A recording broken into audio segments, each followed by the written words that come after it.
Welcome back, everyone. It's Charlie. It finally happened. Marvel just announced that they're finally starting the X-Men solo movie that Kevin Feige teased right after they bought Fox and got the rights to all the characters back. That's how long it's been. I'll explain what's going on with the movie and how it's going to be different from the X-Men movies that have come before. Like, they want to distinguish it from the X-Men movies that have come before, and there have been some solid X-Men movies in the past.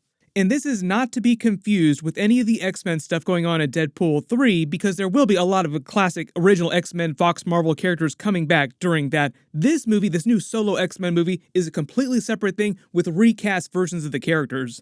Hi. Hi.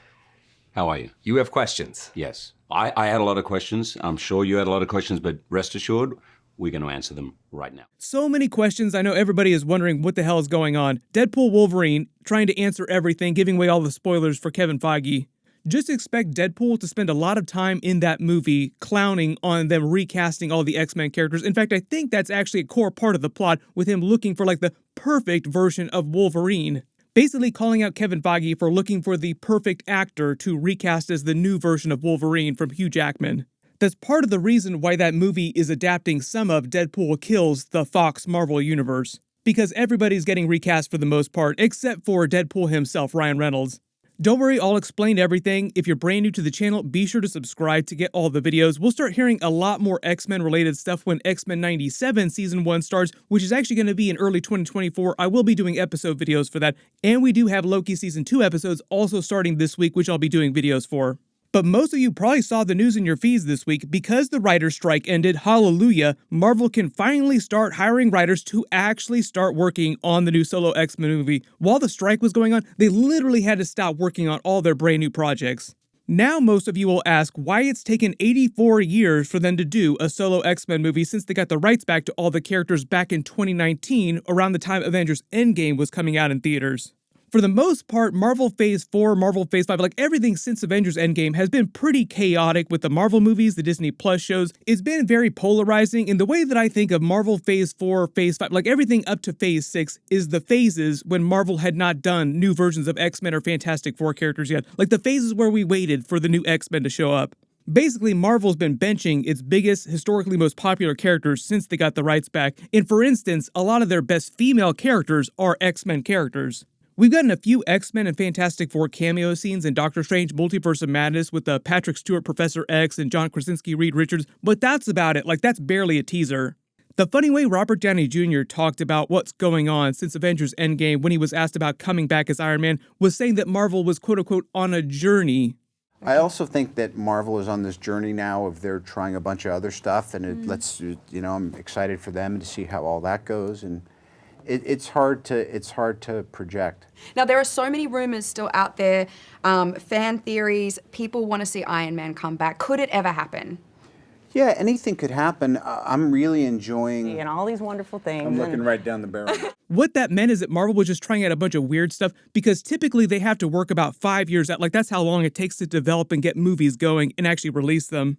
So, for example, the Eternals were meant to be the replacement for the X-Men because when they developed the movie, it was about 5 years out, and they didn't know that they would get the X-Men characters back, so they needed kind of like a replacement, like some brand new huge group. So there were a lot of Eternals plans that they had early on before Avengers Endgame came out. As we saw, things did not work out with that the way they expected, but they also got all the Marvel characters back, meaning that they could do X-Men, so they didn't need to rely on Eternals or a bunch of the other weird characters. Now, I love all those weird characters. Like, I will do Marvel videos till I'm blue in the face. Like, I'll be 84 years old with like 3 different editors that need to help me just to get videos out on a regular basis. But the real grade A stuff Kevin Feige has been sitting on this whole time that like general audiences are really looking for are X-Men, Fantastic Four stuff.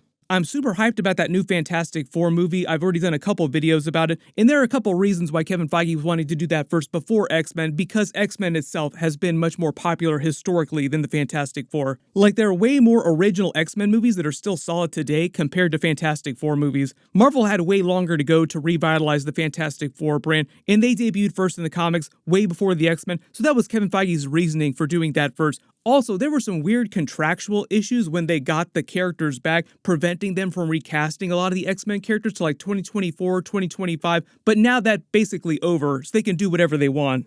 Right now, the new X-Men movie isn't supposed to be released till like 2022, 2027. Marvel just delayed everything by a few months, so do not be surprised if the release date changes a little bit. It's still very early days. Right now, they're taking pitches for the new movie, and it's usually about a 2 to 3 year turnaround once they have their writers. Now, the new X-Men solo movie will mostly feature a totally new cast of actors playing all the core characters, so we're talking about big recast here. What they'll do for like Hugh Jackman's version of Wolverine, a lot of like classic actors, is still use the multiverse twist to say that they exist in another universe, like those classic Fox Marvel movies are canon through the multiverse, technically, because they will fix a couple things during Secret Wars, even though they're collapsing the multiverse. Ryan Reynolds will survive to continue as Deadpool in upcoming Marvel movies after Deadpool 3, maximum effort. But generally, Marvel Phase 7, everything after Secret Wars, is meant to be the beginning of a more X-Men-focused saga with all brand new versions of the characters. Like the beginning of true line-wide crossovers you always dreamed they should have been doing this whole time, with all the characters crossing over like it's no big deal. Spider-Man interacting with Wolverine, the Fantastic Four, the Avengers, meeting the X-Men in movies. It was from Marvel, who works with all the other studios. He works with Sony and Fox. That's his job to liaise. And I said, man, can this happen? And he goes, look, it's not going to be easy because you're working with different studios and their properties. But I believe, maybe I'm optimistic.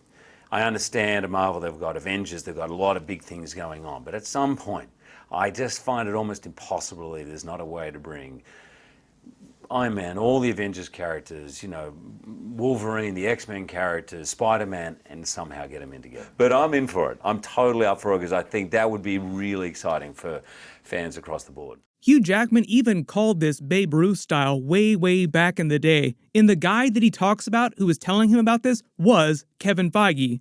Things that previously armies of lawyers prevented from happening, and also, if you remember, Kevin Feige actually got his start producing in movies, working on Marvel movies during that first Bryan Singer X-Men 2000 movie. This is baby Kevin Feige basically sitting in the back of the room, not being allowed to talk because he was so low in the totem pole. Hugh Jackman even says that Kevin Feige on the set of that movie would sneak him Wolverine comics because he didn't know anything about the character, and Bryan Singer apparently had banned comic books on set. So you have to picture a 20-something Kevin Feige like running around with armloads of comic books, sneaking them to all the actors on the set. You might remember that he actually tried to get the X-Men and Spider-Man in that first Avengers movie when Marvel Phase 1 launched, but he just couldn't make it happen because of legal reasons. This was the original Iron Man post-credit scene setting that up. As if gamma accidents, radioactive bug bites, and assorted mutants weren't enough. I have to deal with a spoiled brat who doesn't play well with others and wants to keep all his toys to himself. Who the hell are you? Nick Fury, director of S.H.I.E.L.D. Right now, it looks like Marvel is going to try and pull a first-class kind of twist with this new version of the X-Men characters, where the new recast versions are much younger just in general, so that it's easier to do more movies with them before the actors start aging out, and that becomes a big issue. So expect a mixture of teenage, 20, 30-something actors. Some of the new versions, like Magneto, Professor X, will have to be a little bit older, obviously, but most of them can still be in their 20s.